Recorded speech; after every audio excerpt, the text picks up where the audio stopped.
అందరికీ నమస్కారం. ఈ రోజు నేను మీ ముందుకు వచ్చింది మూసీ రివర్ ఫ్రంట్ డెవలప్మెంట్ గురించి నాకు తెలిసిన కొన్ని విషయాలు, నేను నేర్చుకున్న కొన్ని విషయాలు ముందుకు పంచుకోవడానికి నేను ముందుకు వచ్చాను. సీఎం రేవంత్ రెడ్డి గారు ఎప్పుడైతే అధికారంలోకి వచ్చాక మూసీ నదిని ప్రక్షాళన చేస్తానని మాట ఇచ్చారో అప్పుడు నేను చాలా ఆలోచించాల్సింది.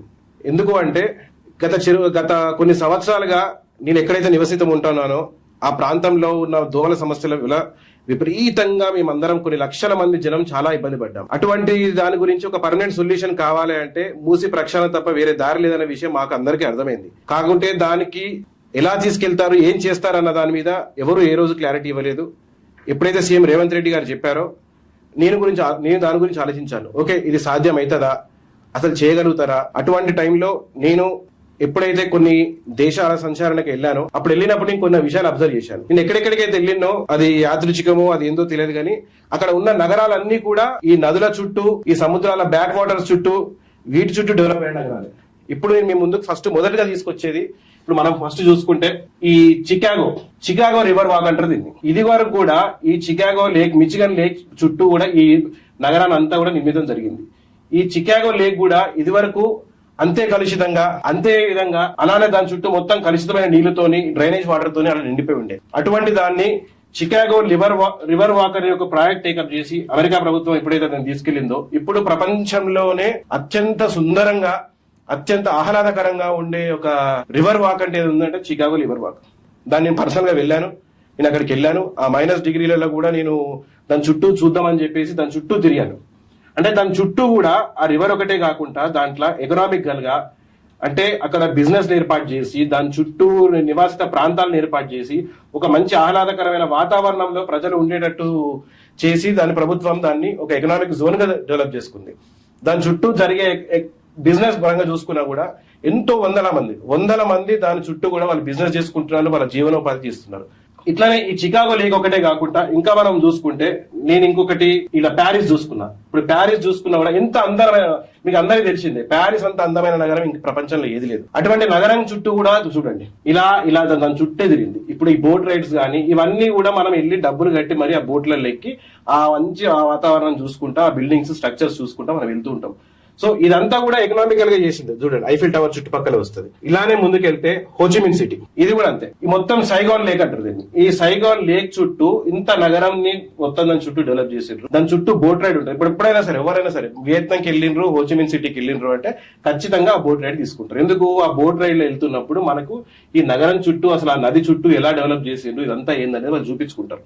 సో ఇదొక్కటే కాదండి, ఇంకా ఎటు చూసుకున్నా, మన మకావ్ చూసుకున్నా, ఆఖరికి అత్యంత బీద దేశమైన కొలంబో చూసుకున్నా కూడా కొలంబో వాళ్ళు దాని చుట్టూ కూడా ఏదైతే మన బ్యాక్ వాటర్స్ వచ్చినాయో దాని చుట్టూ కూడా చిన్నపాటి నగరంలో నిర్మించుకున్నారు, పోర్ట్ సిటీ కట్టుకున్నారు. ఇన్ని చేస్తున్నారు. ఇవన్నీ ఎందుకు చేస్తున్నారు? వాళ్ళు ఈ అభివృద్ధిని చూపించి టూరిజం అట్రాక్ట్ చేసి కొన్ని మిలియన్స్ ఆఫ్ డాలర్స్ ఎకానమీ వాళ్ళకి వస్తుంది ఇక్కడ. సో ఇట్లాంటి ఇంత మంచి పరిస్థితులలో ఇంత మంచి ఆహ్లాదకర అంటే ఒక మంచి ఎన్విరాన్మెంట్ క్రియేట్ చేస్తుంది ఇక్కడ.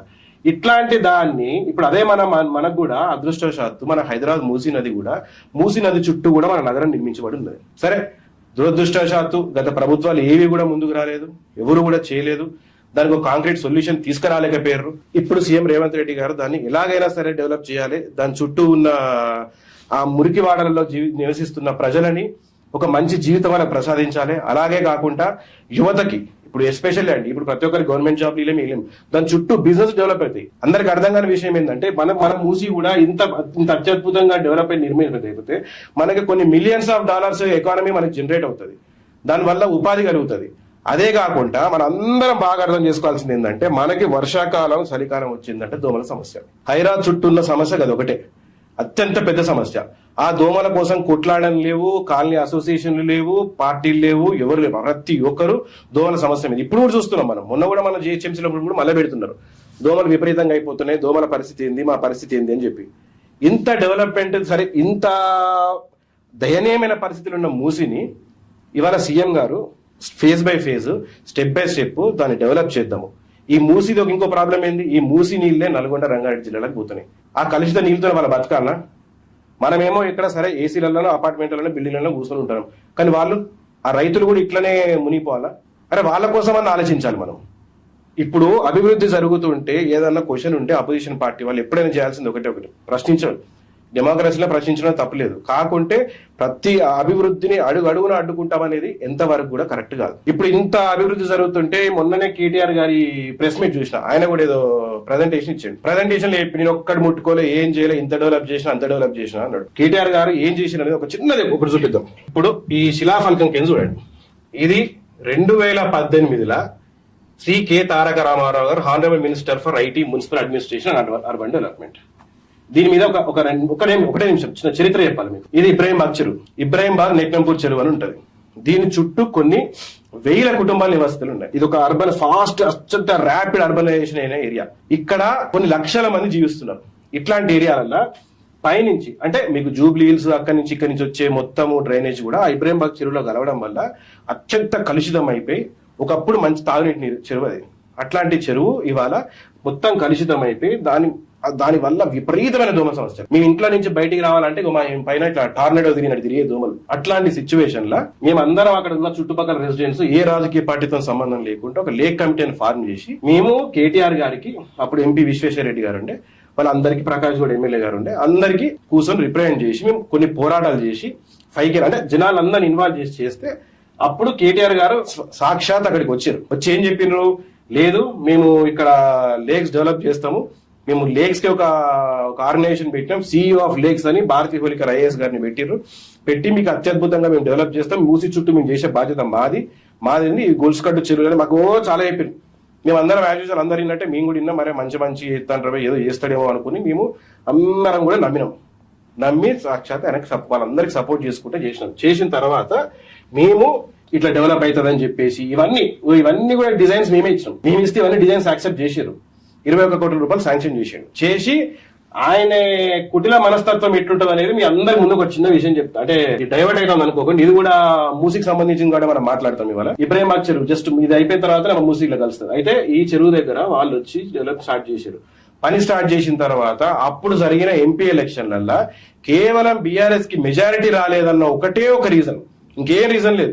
దీని తర్వాతనే దుర్గం చెరువు తీసుకున్నారు, దీని తర్వాత గండిపేట తీసుకున్నారు, దాన్ని ఏదో చుట్టుపక్కల అన్ని గార్డెన్ చేసి పెట్టేసి వదిలిపెట్టిన కానీ వాటర్ ట్రీట్మెంట్ ఎక్కడ జరుగుతలేదు. ఇక్కడ చేస్తా అని మాట ఇచ్చి కేవలం 500 ఓట్లు 400 ఓట్లు తక్కువ వచ్చినాయి బీఆర్ఎస్ కి. ఆ ఓట్లు తక్కువ వచ్చిన ఒకటే ఒక కారణంతో ఈ ప్రాజెక్ట్ ఆపేసి ప్రజలు మీరు ఏం సత్య చావండి బతకని నాకు సంబంధం లేదు, నాకు ఓట్లేని వాళ్ళు నాకెందుకు అంటే మేము విపరీతంగా అప్పుడున్న ఆయన PAలకి CS లకి అందరికి ఫోన్ చేసి బతిలాడుకున్నాం.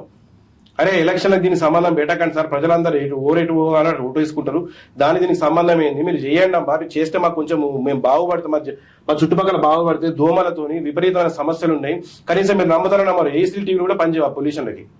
అట్లాంటి దయనీయమైన పరిస్థితుల్లో మేము ఉన్నాము, అర్థం చేసుకోండి అంటే కూడా పెడిచోన పెట్టి కనీసం అసలు దిక్కు కూర్చుండే చూడకుండా చెరువుని మొత్తం నాశనం చేసి కూర్చున్నాడు. సరే ఇవాళ మాకు మళ్ళీ అదృష్టం కొద్దీ కాంగ్రెస్ ప్రభుత్వం రావడం వల్ల మళ్ళీ హైడ్రా దగ్గరికి వెళ్ళి మేము హైడ్రా వాళ్ళని రిక్వెస్ట్ చేసుకుని మళ్ళీ పాత రిప్రజెంటేషన్ మా ఇన్ఛార్జ్ మినిస్టర్ శ్రీరాబాబు గారికి ఎమ్మెల్యే గారికి ఇవన్నీ చేసుకుని మా కాన్స్టిట్యున్సీ ఇన్ఛార్జ్ బాగు అప్పుడు మీకు ఇంకోటి విషయం చెప్పాలి, ఇట్లాంటి ఇదంతా అయినప్పుడల్లా మళ్ళీ చెరువు కట్టేది అయిపోయి మళ్ళీ డ్రైనేజ్ వాటర్ అయితే ఇబ్బంది అయితే మా సొంత నిధులతో డెవలప్ చేసుకున్నాం అన్నట్టు, సొంత పైసలతో చెరువు క్లీన్ చేసినాం. ఇదివరకు ఇన్ని చేసినా కూడా మమ్మల్ని కేవలం కక్ష కట్టి చేసిన అంటే ఇంత కుటిల మనస్తత్వం ఉన్న ఒక వ్యక్తి ఇవాళ వచ్చి పేదల తరపున కొట్లాడుతా వాళ్ళందరికి ఇబ్బంది అవుతుంది వీళ్ళు ఏం చెప్తాను కాదు, ఏం లేదు. ఆయనకు ఉన్నది ఏకంగా ఇగో ఒకటే, ఆ ఇగో సాటిస్ఫై చేయడానికి ఏదైనా వేస్తాడు, ఎంత దూరమైనా పోతాడు.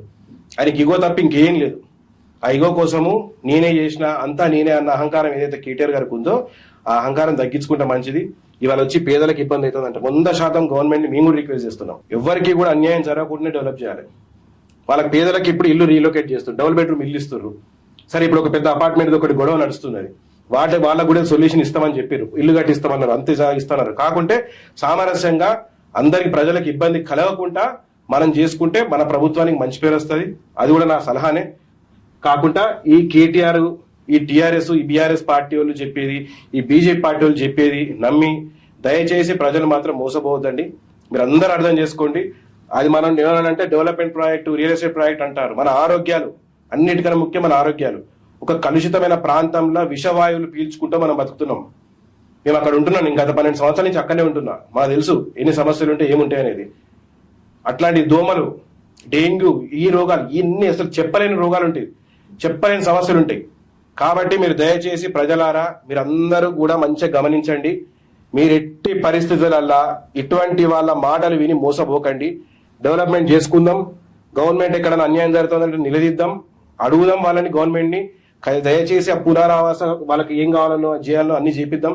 కాకుంటే ప్రాజెక్ట్ మాత్రం ఆపద్దు. ఈ ప్రాజెక్ట్ అవ్వడం వల్ల మనం ఒక డెవలప్మెంట్ ప్రాజెక్ట్ లానే చూస్తున్నాం. డెవలప్మెంట్ ప్రాజెక్ట్ కాదు ఇది, మన ఆరోగ్యానికి సంబంధించిన విషయం, లక్షల మంది జనాల ఆరోగ్యానికి సంబంధించిన విషయం. మనం ఒకటే ఆలోచించుకోవాలి, ఆరోగ్యంగా జీవిద్దామా లేకుంటే ఆ కంపు పక్కనే మనం కూడా గట్టి వాళ్ళ మాటలు వీళ్ళ మాటలు ఇది గట్టే మోసపోదామా, ఇది డిసైడ్ చేసుకోవాల్సింది ప్రజలు. ఇక థ్యాంక్ యూ.